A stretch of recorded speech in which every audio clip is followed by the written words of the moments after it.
Extra time. IPL को लेके 4 बड़ी बातें मैं आज आपको बताने वाला हूँ। पहली बात, बीसीसीआई ने ऑफिशियल लेटर तो भेज दिया है कि आईपीएल हम यूएई लेके आएंगे, पर उन्होंने एक राइडर ज़रूर डाला है उसमें कि गवर्नमेंट ऑफ इंडिया के अप्रूवल के बाद ही हम आएंगे। एमिरेट्स क्रिकेट बोर्ड वो फाइनल ऑफिशियल अप्रूवल का इंतज़ार कर रहा है, जिसके बेसिस पे वो अपने गवर्नमेंट के पास जाएंगे और बोलेंगे कि आईपीएल यहाँ पे आने वाला है, आप हमें स्टैंडर्ड ऑपरेटिंग प्रोसीजर्स जो करने हैं बताइए, बायो बबल कैसे करना है, क्राउड अलाउ करना नहीं करना, प्लेयर्स कौन से वीज़ा पे आएंगे और क्वारंटाइन पीरियड कितना होगा, फैमिलीज़ को अलाउ करेंगे या नहीं कराएंगे। ये सब बातें बीसीसीआई के ऑफिशियल लेटर के बाद, जिसमें लिखा होगा कि गवर्नमेंट ऑफ इंडिया से उन्हें अप्रूवल मिल गया है, उसके बाद ही ये मामला आगे बढ़ेगा। दूसरी बड़ी बात, यूएई में 3 बड़े स्टेडियम हैं। पहला stadium Sharjah cricket stadium. Sharjah stadium जो है वो 1984 से ऑफिशियल इंटरनेशनल क्रिकेट होस्ट कर रहा है। 80 के दशक में और 90 के दशक में भारत पाकिस्तान के बहुत से ऐतिहासिक मैचेस हुए हैं और शारजा स्टेडियम से लगे हुए ट्रेनिंग फैसिलिटी भी है। दूसरा बड़ा स्टेडियम है अबू धाबी का जायद क्रिकेट स्टेडियम, जो 2005 से चलन में है और 2005 में एक अनऑफिशियल टूर्नामेंट के साथ उसकी शुरुआत हुई थी। 2006 में पहला ऑफिशियल मैच इंडिया पाकिस्तान का 2 मैच का सीरीज़ हुआ था और उसके बाद से वहाँ पे रेगुलरली पाकिस्तान की मैचेस हो रहे हैं। आईपीएल भी 2014 में वहाँ पे खेला गया था। तीसरा बड़ा स्टेडियम जो है वो दुबई इंटरनेशनल स्टेडियम है और जो 2008-9 से चलन में है और इंडिया वहाँ पे एशिया कप में मैचेस जीते थे और एशिया कप टूर्नामेंट वहाँ पे जीता था। अब ट्रेनिंग फैसिलिटी की जहाँ तक बात है, अबू धाबी में जायद क्रिकेट स्टेडियम के साथ आपके पास 2 एकेडमी ग्राउंड्स है और वहीं पर ट्रेनिंग फैसिलिटी है।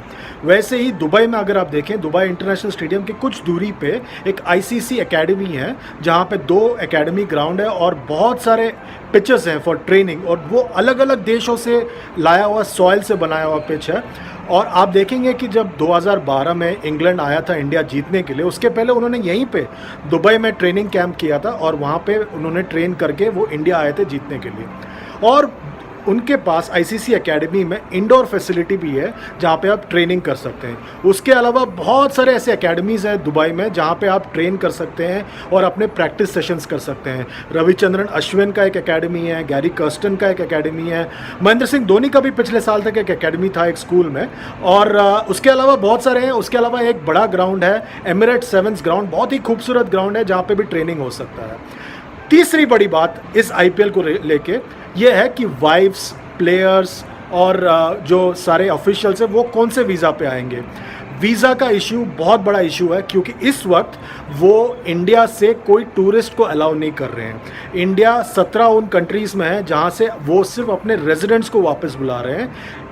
टूरिस्ट वीज़ास अभी अप्लाई नहीं होता है। तो इंडिया से अगर कोई फ़ैन आना चाहता है तो कैसे आएगा, और अगर बाहर से कोई फ़ैन आना चाहता है तो कैसे आएगा, ये सारी बातें भी अभी तक क्लियर नहीं है। तो आप जब आप कह रहे हैं कि इंडिया से कोई रेकी टीम आने वाला है तो वो कौन से वीज़ा पे आएगा वो भी अभी पक्की बात नहीं है। तो मेरे ख्याल से ये सारी बातें अब तक क्लैरिटी मिलना बहुत मुश्किल हो गया है, क्योंकि बीसीसीआई जब तक गवर्निंग काउंसिल मीटिंग नहीं करता तब तक बातें आगे नहीं बढ़ेंगी। चौथी बड़ी बात है वेदर को लेके। इस वक्त दुबई या यूएई में, पूरे यूएई में बहुत गर्मी है और सितंबर के महीने में जब मैचेस शुरू होंगे तब भी बहुत गर्मी होगी। तो मेरे ख्याल से शुरुआत के दिनों में आप सिर्फ बहुत सारा सिंगल हेडर देखेंगे, इसलिए लेंथ जो है टूर्नामेंट का बढ़ गया है। Towards the end of the tournament आप देखेंगे कि मैचेस शायद डबल हेडर होंगे क्योंकि वेदर और कूल होते जाएगा और इसके वजह से आप और एंजॉय कर पाएंगे। इसीलिए मुझे लग रहा है और ये मेरा अंदाज़ा है कि टुवर्ड्स द एंड आप देखेंगे कि बहुत सारे मैचेस में आप कुछ हद तक क्राउड्स को भी देख पाएंगे। ये है अब तक की खबर। जब आईपीएल गवर्निंग काउंसिल की मीटिंग होती है उसके बाद मामलात और तेज़ी से बढ़ेंगे और हमें और जानकारियाँ मिलेंगी और हम उसके बाद आपसे फिर जुड़ेंगे। बहुत बहुत शुक्रिया। Hit the subscribe option and the bell icon to get all the exclusive sports videos on Extra Time.